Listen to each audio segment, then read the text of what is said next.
भोपाल से खबर है, पंचायत चुनाव से जुड़ी ये बड़ी खबर आपको बता रहे हैं। सुप्रीम कोर्ट में ओबीसी को लेकर 3 पुनर्विचार याचिका दायर हुई है। आज सुप्रीम कोर्ट में सुनवाई हो सकती है। पहली केंद्र सरकार की तरफ से सॉलिसिटर जनरल तुषार ने लगाई थी, दूसरी आपको बता दें प्रदेश सरकार की तरफ से हरीश साल्वे ने याचिका दायर की थी। वहीं ओबीसी महासंघ की तरफ से वरिष्ठ अधिवक्ता के विश्वनाथन ने भी याचिका लगाई थी। तो 3 पुनर्विचार याचिकाओं पर आज सुनवाई सुप्रीम कोर्ट में हो सकती है। बता दें पंचायत चुनाव से बड़ी खबर है। सुप्रीम कोर्ट में ओबीसी को लेकर 3 पुनर्विचार याचिका दायर की गई थी। पहली केंद्र सरकार की तरफ से सॉलिसिटर जनरल तुषार मेहता ने लगाई थी, दूसरी याचिका प्रदेश सरकार की तरफ से हरीश साल्वे ने लगाई थी। वहीं तीसरी याचिका ओबीसी महासंघ की तरफ से वरिष्ठ अधिवक्ता के विश्वनाथन ने लगाई थी, जिस पर आज सुप्रीम कोर्ट में सुनवाई हो सकती है।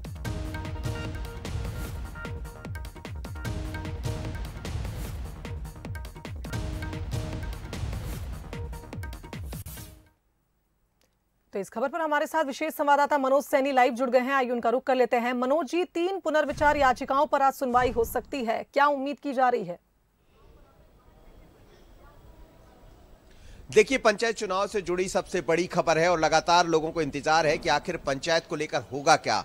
लेकिन मध्य प्रदेश में राज्य निर्वाचन आयोग के पाले में गेंद है और ये कहा जा रहा है कि राज्य निर्वाचन आयोग कोई फैसला लेगा, पर कानूनी रूप से देखा जाए तो अब मसला पूरा सुप्रीम कोर्ट में है और इसीलिए सरकार भी बहुत गंभीर है कि कैसे जो चुनाव है वो रुक जाए, इस बात का मैसेज चले जाए। इसीलिए सरकार की तरफ से आज एक याचिका लगाई गई है। वैसे भी लगातार सरकार ये कह रही 3 तारीख को सुनवाई होना था, लेकिन सरकार का ये प्रयास है और केंद्र सरकार का भी ये प्रयास है कि आज इस पर सुनवाई हो जाए। उसके लिए पुनर्आवेदन लगाया गया है, जिसमें सरकार की तरफ से, मध्य प्रदेश सरकार की तरफ से हरीश साल्वे ने आवेदन दिया है और दूसरी तरफ केंद्र सरकार की तरफ से तुषार मेहता जो कि सॉलिसिटर जनरल है, उन्होंने पुनर्विचार याचिका के लिए आवेदन दिया। बात यह है कि आज ही इस पर सुनवाई हो जाए। ओबीसी महासंघ की तरफ से भी के विश्वनाथन जो सीनियर लॉयर है, उनकी तरफ से आवेदन लगाया गया। तो आज 3 आवेदन लगे, सबसे बड़ी खबर है। और जैसे ही सुप्रीम कोर्ट यदि इस पर आज सुनवाई कर लेता है तो ये मानकर चलिएगा कि वहां के निर्देश आदेश मिलने के बाद ही फिर राज्य निर्वाचन आयोग कोई फैसला ले सकता है। क्योंकि बड़ी खबर ये भी है कि लगातार राज्य निर्वाचन आयोग बात कर रहा है, जो भी संविधान विशेषज्ञ है या कानून के जानकार है, कि कैसे इस पर निर्णय लिया जाए। मामला सुप्रीम कोर्ट जा पहुंचा तो राज्य निर्वाचन आयोग एकदम कोई फैसला ले ले, ये संभव भी नहीं है। और इसीलिए अलग अलग तरह से 3 याचिकाएं लगी है। आज 3 पुनर्विचार याचिका लगी है कि इस पर सुनवाई की जाए, क्योंकि आम जनता से जुड़ा हुआ मसला है, पंचायत चुनाव से जुड़ा हुआ मसला है और 27% आरक्षण जिस पर कहा जा रहा है कि उसके बिना चुनाव नहीं होंगे।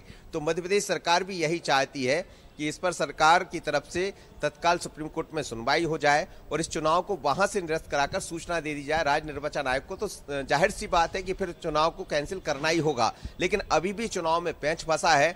जब तक सुप्रीम कोर्ट सुनवाई नहीं करेगा तब तक लगता है कि ये मसला ऐसा ही दिखाई देता रहेगा। राज्य निर्वाचन आयोग आज भी कोई फैसला लेगा संभव दिखाई नहीं देता है, क्योंकि लगातार कानूनविदों से बात की जा रही है शुभांगी। और आज की बड़ी खबर यही है कि 3 अलग अलग पुनर्विचार याचिकाएं लगाई गई है, आवेदन लगाए गए हैं और जिसमें कहा गया है कि सुप्रीम कोर्ट आम जनता की भावना को समझे। जो भाषा है, जिस तरह से कहा गया है, जो जानकारी है, सूत्रों के हवाले से ये बड़ी खबर है और आज संभावना ये जाहिर की जा सकती है यदि सुप्रीम कोर्ट सुनवाई करता है तो फिर कुछ इसमें निर्णय दिखाई देगा।